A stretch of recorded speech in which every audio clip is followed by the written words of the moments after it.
আল্লাহ আমার রব, এই রবি আমার সব। আসসালামু আলাইকুম রহমতুল্লাহি ওয়া বারাকাতুহু। রাসূলুল্লাহ সাল্লাল্লাহু আলাইহি ওয়াসাল্লাম বলেছেন, কোন ব্যক্তির মিথ্যাবাদী হওয়ার জন্য এতটুকুই যথেষ্ট যে সে যা শোনে যাচাই ব্যতীত তাই বলে বেড়ায়। সহিহ মুসলিমের এই হাদিসটি অত্যন্ত একটি গুরুত্বপূর্ণ হাদিস।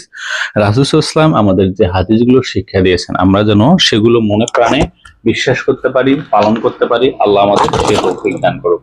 এই হাদিসটির সারাংশ হলো যে একটি মানুষ মিথ্যাবাদী হবে এতটুকুই যথেষ্ট, যখন সে কিছু শুনেই তাৎক্ষণিক অন্যদের কাছে বলে বেড়ায়, কিন্তু তার উচিত হবে এটি যাচাই ব্যতীত বলে না বেড়ানো। এটি হচ্ছে সহিহ মুসলিম শরীফের একটি হাদিস। আসুন আমরা এই হাদিসটি যেন পরিপালন করতে পারি। আল্লাহ আমাদের সে তৌফিক দান করুক।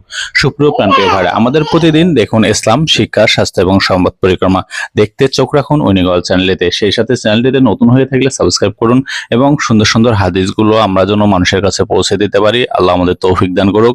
আসসালামু আলাইকুম ওয়া রাহমাতুল্লাহি ওয়া বারাকাতুহু।